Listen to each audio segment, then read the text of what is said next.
పరాని తెలుగు జాతి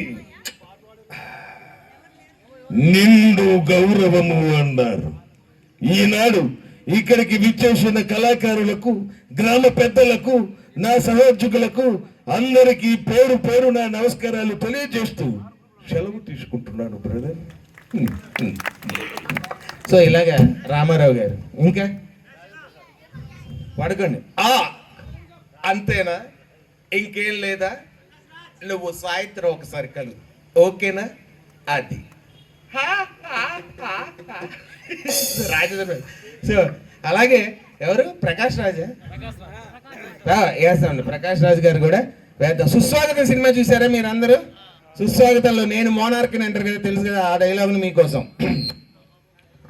వా, తల్లి కూతురు ఏం నటిస్తున్నారు? ఇదొక డింపుల్ కపాడియా, నీ కూతురు ఒక ట్వింకిల్ కపాడియా. రాత్రి ఎక్కడికొచ్చి రూమ్ లో డాన్సింగ్, ఉదయం తండ్రి వచ్చి నాతో ఫైటింగ్, ఇప్పుడు ఎగ్జామ్ కని చెప్పి వాడితో జంపింగ్, సంధి చూడు వాడు ఆటోలో వెయిటింగ్, అక్కడికి ఫస్ట్ హాఫ్ సెకండ్ హాఫ్ కదా మామూలే. ఇది వాడిని పెళ్లి చేసుకొని వస్తుంది. సార్ నేను మేజర్, నేను ఎవరినైనా పెళ్లి చేసుకోవచ్చు అంటుంది. అక్కడ టోపీ ఉన్నా బుర్రగొక్క నేను అలాంటి ఎస్ఐ ఒకడు ఉంటాడు. దీనికి నో అంటాడు, వెంటనే మౌన పోరాటం. వందే మాతరం శ్రీనివాస్ విప్లవ గీతం.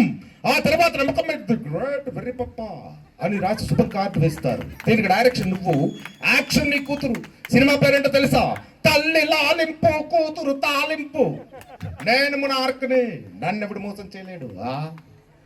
సో ఇలాగే ప్రకాష్ రాజ్ గారు, ఇంకా ఎన్టీఆర్,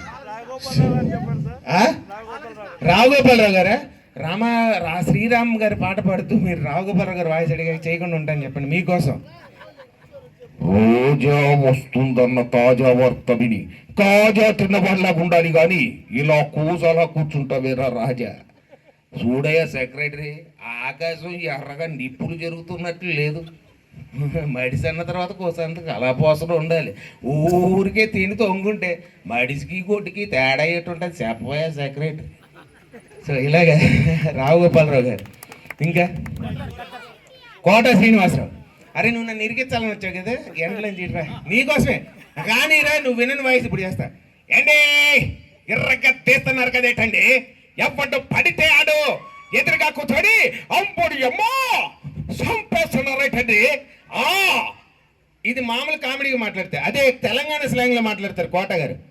తమ్మి చిన్నప్పుడు నుంచి కుప్ప తొట్టి కాడ పండిన, చెత్త కుప్ప కాడ తిండిన, హారళ్ళకే మర్డర్ చేసిన అంటే చుట్టి మీద మర్డర్ అన్నట్లు. ఏంటి తమ్మి? ఇలాగే కోట శ్రీనివాసరావు గారు, ఓకేనా? నారాయణమూర్తి బ్రదర్, చాలా సంతోషం మీ అందరికి కూర్చున్నందుకు. చాలా బాగుంది. పాటలు వింటున్నా, మైకులో వింటున్నా. ఎవరో తమ్ముడు ఎక్కడికి వచ్చినాయి ఈ పాటలన్నీ? మన మన రక్తం నుంచి వచ్చినాయి. ఆ పాటలన్నింటినీ మనందరం కూడా గట్టిగా కాపాడుకోవాలి. చప్పట్లు కొట్టాలి గట్టిగా. ఏ సినిమా పాటలకు పోగడం కాదు కదా, ఇలాంటి జానపదాలు, దేశభక్తి గీతాలు ఎన్ని ఎన్ని ఉన్నాయి. వాటన్నింటినీ కూడా మనం ఎప్పుడో పాటలు తీసుకెళ్ళాలి. అది చప్పట్లు. ఏమండి? Super star Krishna. నెక్స్ట్ ఈయన కృష్ణ, తర్వాత బాలకృష్ణ. సో ఈయన కృష్ణ అడిగారు. At the same time Krishna గారికి వాయిస్ నేను రెండు రకాలు చెప్తాను. మామూలుగా మాట్లాడితే, రాధా ఈ లోకంలో అందరికీ తెలుసు రాధా మనం ప్రేమించుకున్నామని, ఈ లోకంలో అందరికీ తెలుసు రాధా మన పెళ్లి శుభలేఖల దాకా వచ్చి ఆగిపోయిందని. అలా బట్టి బొమ్మలా నిలబడ్డావే, మాట్లాడు రాధా మాట్లాడు. ఇది మామూలుగా బాధగా మాట్లాడితే, కానీ కోపంగా మాట్లాడితే అగ్నిపర్వతం నుంచి ఒక మంచి డైలాగ్. శివుడు మూడో కన్ను తెరిచేలాగా, ఏ అగ్ని మూడంకులు లెక్క పెట్టేలాగా, మర్యాదగా ఇక్కడి నుంచి వెళ్ళలేదు, పుట్టేది అగ్ని మిగిలేది భస్మం, ఆగిపెట్టిందా. సో ఇది సీరియస్గా కృష్ణ గారు ఆ వేరియేషన్ ఎలా ఉంటుంది అనేది ఆ విధంగా బాలకృష్ణ గారు అడిగారు. సో అన్నీ ఒకటి కాదు, ఇంకా చాలా మధ్య మధ్యలో పాటలు ఉన్నాయి కాబట్టి బాలకృష్ణ గారు చెప్పిన తర్వాత కాస్త గ్యాప్ ఇద్దాం. తర్వాత మళ్ళీ కొన్ని వాయిస్లు మీకోసం. నెక్స్ట్ అన్నయ్య గారు దాచుకోండి, నేను కాసేపు ఈ ఒక్క వాయిస్ బాలకృష్ణ గారి వాయిస్ సినిమాలో మాట్లాడితే ఒకలా ఉంటుంది, బయట మాట్లాడితే ఒకలా ఉంటుంది. ఎందుకంటే ముందు సినిమాలో పవర్ఫుల్ డైలాగ్ చెప్పి బయట మాట్లాడదాం. ఎందుకంటే ఎన్ని పేజీల డైలాగులైనా అనర్గలంగా చెప్పేస్తారు మామూలుగా బాలకృష్ణ గారు.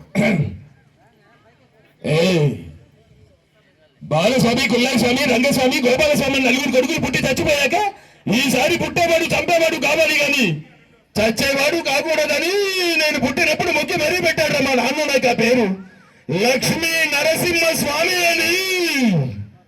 సో ఇంత పవర్